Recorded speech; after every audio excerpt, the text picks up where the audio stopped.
অনেকে বিভিন্ন সাল উল্লেখ করে বলেন ইমাম মাহদী এসে যাবেন খুব তাড়াতাড়ি। এ বিষয়ে বিস্তারিত বললে কৃতজ্ঞ থাকব। না, এটি মূর্খ লোকদের কাজ। এক নম্বর হচ্ছে ইমাম মাহদী বলতে মানে যেটা বলা হয় থাকে এটাও শুদ্ধ নয়। তিনি ইমাম নন, তিনি আমির হবেন। তার মাহদিটা হচ্ছে তার লকব, মাহদি তার পরিচয়ও নয়। আল আমিরুল মাহদি অথবা আমির মাহদি উপাধি জি। সুতরাং এটা যারা এই সন তারিখ উল্লেখ করেন তারা মূলত আন্দাজের উপর, ধারণার উপর ভিত্তি করে এটাকে সেট করার জন্য চেষ্টা করছেন। আর এই কাজগুলো করে থাকে দুই দল লোক। একটা হচ্ছে শিয়া রাফিজি সম্প্রদায়, আরেক দল হচ্ছে ইহুদি সম্প্রদায়। কারণ ইহুদিরা অপেক্ষা করছে, তাদের কাছে পরিত্রাণকারী হচ্ছে দাজ্জাল।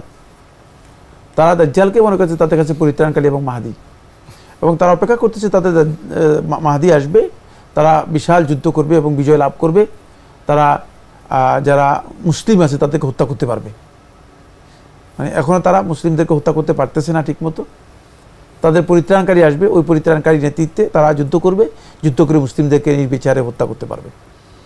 আবার শিয়া রাফিজি সম্প্রদায়, তাদের আকীদা হচ্ছে যে ইমাম মাহদী নামে একজন তিনি আত্মগোপন করে আছেন, এবং আত্মগোপন করে আছেন তাদের ধারণা হচ্ছে যে তিনি খুব তাড়াতাড়ি একটা বাহিনী কালো পতাকাধারী বেরিয়ে আসবে।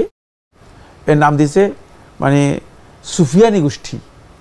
তো ওই সুফিয়ানি গোষ্ঠী বেরিয়ে আসবে কালো পতাকাধারী ইরাক থেকে, এবং তাদের বক্তব্য অনুযায়ী তাদের সাথে মাহদী এর আগমন ঘটবে। এবং তারা বলতেছেন যে এটা খুব দ্রুত এসে যাচ্ছে। দুই দলই একটা মানসিক চাপের মধ্যে আছে। অনেকে বলেন তো এসে গেছেন মানে তারা একটা, এই জন্য তারা বিভিন্নভাবে এটাকে নিয়ে তারা অপেক্ষা করতেছেন। আহলুস সুন্নাহ ওয়াল জামাআহ, যারা সত্যিকার সুন্নাহ এবং দ্বীনের অনুসারী, তারা এটাকে কোনো টাইম লিমিটের মধ্যে সীমাবদ্ধ করেন না, এবং তারা এই আকীদাও পোষণ করে না যে মাহদীর জন্য ইন্তজার অপেক্ষা করতে হবে আমাদেরকে। তারা মনে করে যে মাহদী যখন আসবে তখন আমাদের দায়িত্ব হচ্ছে তাকে সহযোগিতা করা, তার অনুগত হওয়া, তার হাতে বায়াত গ্রহণ করা, এটাই।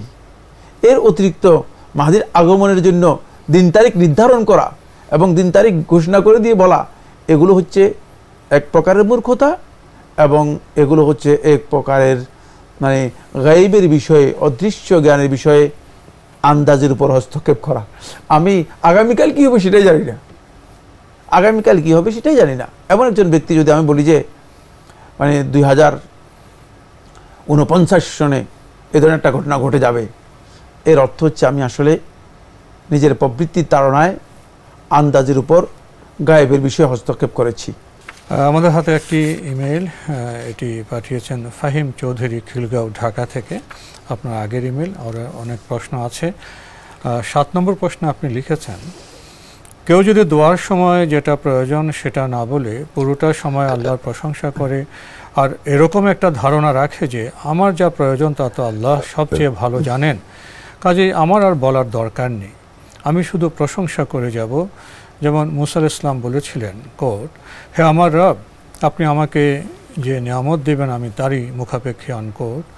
এবং আল্লাহ সুবহানাহু ওয়া তাআলা ওনাকে থাকা, খাওয়া, নেককার স্ত্রীর ব্যবস্থা করে দিয়েছিলেন। এই ব্যাপারটা সম্পর্কে একটু জানাবেন। হ্যাঁ, এটি বৈধ কথা। রাসূলুল্লাহ সাল্লাল্লাহু আলাইহি ওয়াসাল্লাম হাদিসের মধ্যে স্পষ্ট করেছেন, মান শাগালাহু যিকরি আতাইতুহু ওয়া সুলা। রাসূলুল্লাহ সাল্লাল্লাহু আলাইহি ওয়াসাল্লাম বলে, যে ব্যক্তিকে আমার জিকির, আমার স্মরণ মশগুল করে রাখলো, ব্যস্ত করে রাখলো, আমার কাছে চাইতে পারলো না, তাকে আমি মানে আতাইতু সুলাহু ওয়া জিয়াদা, তাকে আমি সে যেটা চাওয়ার সেটাও দিই আর অতিরিক্ত দিই। সুতরাং যদি আপনি এই উদ্দেশ্য করে থাকেন তাহলে অবশ্যই এটা ভালো কাজ, কিন্তু খেয়াল রাখতে হবে যে আল্লাহ তাআলার কাছে চাওয়া এটাও আল্লাহ তাআলার মানে ইবাদত এবং আল্লাহ তাআলার পছন্দের বিষয়, দোয়ার বিষয়। হ্যাঁ, মাল্লাম ইয়াসারিল্লাহ ইয়াগদাব আলাইহি।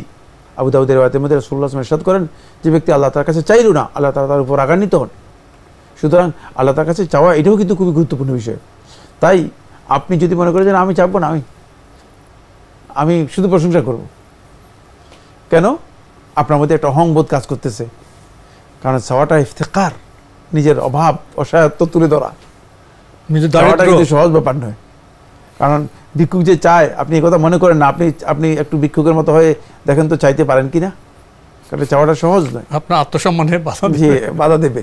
সুতরাং এই আপনি ভিক্ষুকের মতো যখন আল্লাহ তাআলার কাছে চাইবেন তখন চাওয়াটা এত সহজ নয়। এই জন্য যিনি চাওয়ার ব্যাপারে তার কোনো না কোনো কারণে ইস্তেনকাফ থাকবে, ইস্তেনকাফ হচ্ছে নাক চিটকানি থাকবে, তাহলে সে ব্যক্তি এই ফজিলতটুকু পাবে না। কিন্তু মানে সে এমন ব্যক্তি যে আল্লাহ তাআলার প্রশংসা জিকিরের মধ্যে এমনভাবে মশগুল, ভুলে গিয়েছেন চাওয়ার দরকার ছিল, চাইতে পারেন নাই, তাকে আল্লাহ সুবহানাহু ওয়া তাআলা সেটা দিবেনই। এটা তো একটা উন্নত পর্যায়ে, উন্নত পর্যায়ের জি, এইটা হচ্ছে গ্রেড, সর্বোচ্চ গ্রেডের ব্যাপার। আর এই উনি যেটা বলতেছে এটা হচ্ছে এই গ্রেডের নয়, এটা হচ্ছে নিম্ন গ্রেডের।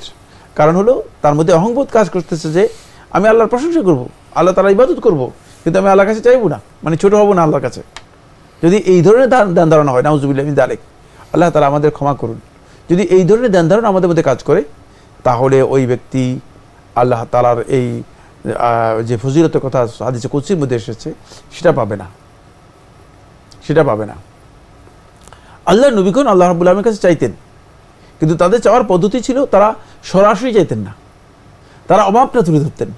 যেখানে আপনি যেটা কোট করেছেন সেটাতে আপনি তো মানে আউজিনি আন আশকুরাকা আলা নি'মাতিকা আল্লাতী আন'আমতা আলাইয়া ওয়া ইন্নী ফাকির, যে আমি অভাবী এ কথা বলে দিচ্ছেন, এবং আপনি আমার নিয়ামত, যেই নিয়ামত দিয়েছেন এই নিয়ামতের শুকরিয়া আদায় করা আমাকে সুযোগ দেন, আমি তারই মুখাপেক্ষী। দেখছেন ফকির বলেছেন, ফকির শব্দটা পড়েছে, মানে নিজের নবী তো নিজেকে সর্বনিম্ন এসে, আর ফকির হচ্ছে একেবারে নিচের আমি দিয়েছে। সুতরাং নিজের ইফতেকারটা, অভাব এবং অসহায়ত্বের বিষয়টি নবী কিন্তু স্পষ্ট করে বলেছেন, তুলে ধরেছেন। এখানে নবী অভাব এই করেন নাই, সামান্যতম কিছু করেন নাই। এখন আপনি তো সেটা করতেছেন, আপনি বলতেছেন আমি আল্লাহর কাছে চাইবো না, আমি আল্লাহ তাআলার প্রশংসা করবো না, এই কথা সঠিক নয়। প্রত্যেক নবী মূলত তাদের চাওয়ার মধ্যে নিজের মানে অসহায়ত্বের দিকটা তুলে ধরেছেন। যেমন যখন ইউনূস আলাইহিস সালাতু ওয়াস সালাম মাছের পেটে চলে গেলেন, তখন কি বললেন? লা ইলাহা ইল্লা আনতা সুবহানাকা ইন্নী কুনতু মিনাজ জালিমিন, আমি জালেমদের মধ্যে চলে গেছি। নিজেকে কোথায় নামিয়ে দিয়েছেন? এর নিচে আর নামানোর একজন নবী, আল্লাহর পক্ষ থেকে প্রেরিত নবী, উম্মতের কাছে রাসূল হিসেবে এসেছেন। ইউনূস নবী এবং রাসূল ছিলেন।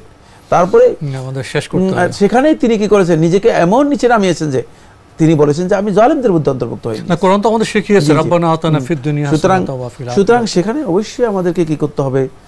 চাওয়াটা আমাদের জন্য নবীদের বক্তব্য থেকে এটা বোঝা যায়, তারা নিজেদের অসহায়ত্বের বিষয়টি তুলে ধরেছেন।